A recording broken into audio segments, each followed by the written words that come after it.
ओम नमो भगवते वासुदेवाय। आप सभी का मेरे चैनल पर हार्दिक अभिनंदन है। आज हम देवशयनी एकादशी की व्रत कथा का श्रवण करेंगे। आषाढ़ मास की शुक्ल पक्ष की एकादशी को देवशयनी एकादशी के नाम से जाना जाता है। इसे हरिशयनी एकादशी, पद्मा एकादशी और आषाढ़ी एकादशी भी कहा जाता है। इसी दिन से भगवान विष्णु योग निद्रा में चले जाते हैं। यह समय चातुर्मास का प्रारंभ होता है, जो 4 महीनों तक चलता है। हिंदू पंचांग के अनुसार इस साल जुलाई के महीने में देवशयनी एकादशी पड़ रही है। 5 जुलाई को आषाढ़ शुक्ल एकादशी तिथि शाम 6:58 से प्रारंभ होगी, जिसका समापन 6 जुलाई को रात 9:14 तक होगा। उदया तिथि के अनुसार देवशयनी एकादशी का व्रत 6 जुलाई को रखा जाएगा। इस दिन से भगवान विष्णु क्षीर सागर में तथा भागवत पुराण के हिसाब से पाताल लोक में शयन करते हैं और फिर प्रबोधिनी एकादशी को जागते हैं, जो कि कार्तिक मास में आती है। इन 4 महीनों को देवताओं का विश्राम काल कहा जाता है। इस दौरान विवाह, गृह प्रवेश, यज्ञ आदि मांगलिक कार्य वर्जित होते हैं। तो आइए सुनते हैं देवशयनी एकादशी व्रत की कथा। एक बार धर्मराज युधिष्ठिर ने कहा, हे केशव, आषाढ़ शुक्ल एकादशी का क्या नाम है? इस व्रत के करने की क्या विधि है और किस देवता का पूजन किया जाता है? श्री कृष्ण कहने लगे कि हे युधिष्ठिर, जिस कथा को ब्रह्मा जी ने नारद जी से कहा था, वही मैं तुमसे कहता हूँ। एक समय नारद जी ने ब्रह्मा जी से यही प्रश्न किया था। तब ब्रह्मा जी ने उत्तर दिया कि हे नारद, तुमने कलियुगी जीवों के उद्धार के लिए बहुत उत्तम प्रश्न किया है, क्योंकि देवशयनी एकादशी का व्रत सब व्रतों में उत्तम है। इस व्रत से समस्त पाप नष्ट हो जाते हैं और जो मनुष्य इस व्रत को नहीं करते हैं, वे नरक के गामी होते हैं। इस व्रत के करने से भगवान विष्णु प्रसन्न होते हैं। इस एकादशी का नाम पद्मा है। अब मैं तुमसे एक पौराणिक कथा कहता हूँ, तुम मन लगाकर सुनो। सूर्यवंश में मानधाता नाम का एक चक्रवर्ती राजा हुआ है, जो सत्यवादी और महान प्रतापी था। वह अपनी प्रजा का पुत्र की भांति पालन किया करता था। उसकी सारी प्रजा धन धान्य से भरपूर और सुखी थी। उसके राज्य में कभी अकाल नहीं पड़ता था। एक समय उस राजा के राज्य में 3 वर्ष तक वर्षा नहीं हुई और अकाल पड़ गया। प्रजा अन्न की कमी के कारण अत्यंत दुखी हो गई। अन्न के न होने से राज्य में यज्ञ आदि भी बंद हो गए। एक दिन प्रजा राजा के पास जाकर कहने लगी कि हे राजा, सारी प्रजा त्राही त्राही पुकार रही है, क्योंकि समस्त विश्व की सृष्टि का कारण वर्षा है। वर्षा के अभाव से अकाल पड़ गया है और अकाल से प्रजा मर रही है। इसीलिए हे राजन, कोई ऐसा उपाय बताओ जिससे प्रजा का कष्ट दूर हो। राजा मानधाता कहने लगे कि आप लोग ठीक कह रहे हैं।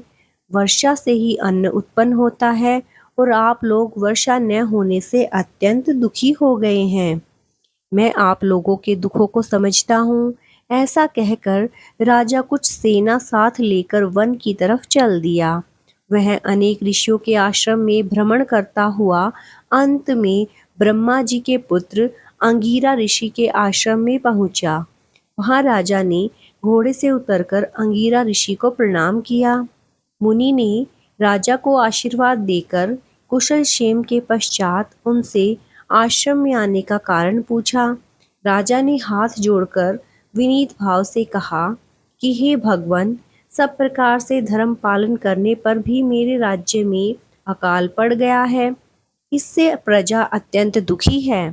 राजा के पापों के प्रभाव से ही प्रजा को कष्ट होता है, ऐसा शास्त्रों में कहा है।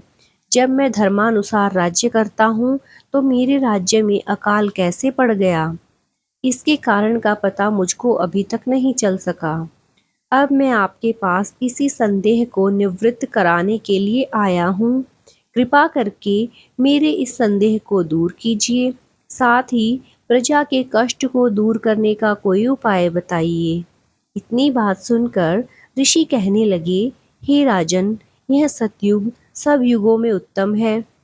इसमें धर्म के चारों चरण सम्मिलित हैं, अर्थात इस युग में धर्म की सबसे अधिक उन्नति है। लोग ब्रह्मा की उपासना करते हैं और केवल ब्राह्मणों को ही वेद पढ़ने का अधिकार है। ब्राह्मण ही तपस्या करने का अधिकार रख सकते हैं, परंतु आपके राज्य में एक शूद्र तपस्या कर रहा है। इसी दोष के कारण आपके राज्य में वर्षा नहीं हो रही है। इसीलिए यदि आप प्रजा का भला चाहते हो तो उस शूद्र का वध कर दो।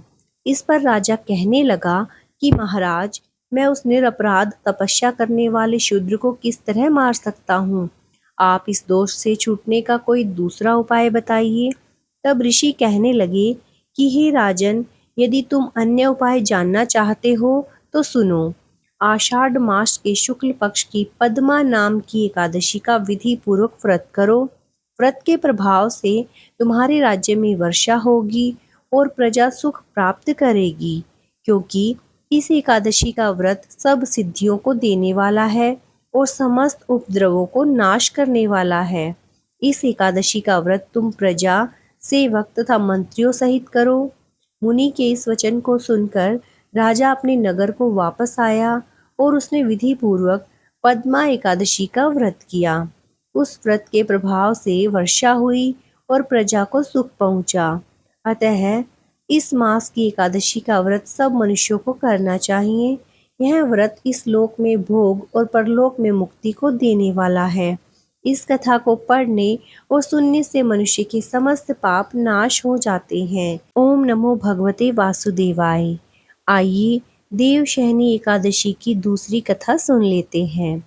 एक बार राजा बलि ने तीनों लोकों पर कब्जा कर लिया था। देवी देवता परेशान हो गए। भयभीत होकर देवराज इंद्र भगवान विष्णु से मदद मांगने उनके पास पहुँचे। श्री हरि ने वामन अवतार धारण कर लिया और भिक्षु के रूप में बलि के पास दान मांगने पहुँचे। उन्होंने राजा बलि से 3 पग जमीन का दान मांगा, जिससे वे पहले पग में समस्त दिशाओं सहित संपूर्ण पृथ्वी और आकाश को नाप लेते हैं। दूसरे पग में उन्होंने स्वर्ग को नाप लिया।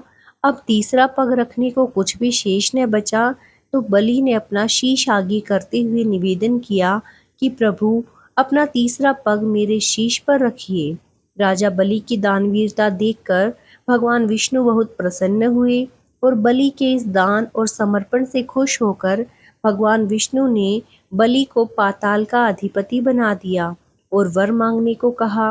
बलि ने भगवान से पाताल लोक में बसने की इच्छा जताई।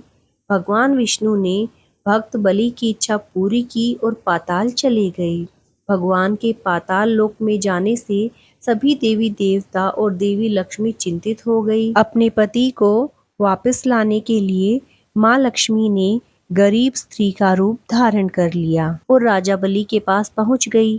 राजा बलि को राखी बांधकर देवी लक्ष्मी ने उन्हें भाई बना लिया और बदले में भगवान विष्णु को पाताल लोक से वापस ले जाने का वचन लिया। भगवान ने राजा बलि को निराश न करते हुए यह वरदान दिया कि वो हर साल आषाढ़ शुक्ल एकादशी से कार्तिक शुक्ल एकादशी यानी कि 4 माह तक पाताल लोक में योग निद्रा में निवास करेंगे। इस अवधि को चातुर्मास कहा जाता है और इस दौरान भगवान शिव सृष्टि का कार्यभार संभालते हैं। इसीलिए इस एकादशी को देवशयनी एकादशी कहते हैं। ओम नमो भगवते वासुदेवाय। भगवान विष्णु की कृपा आप सब पर बनी रहे। ओम नमः शिवाय। ऐसी और भी व्रत कथाएं सुनने के लिए मेरे चैनल को लाइक, सब्सक्राइब और शेयर कीजिए और कमेंट बॉक्स में जय श्री हरि विष्णु लिखना ना भूलें।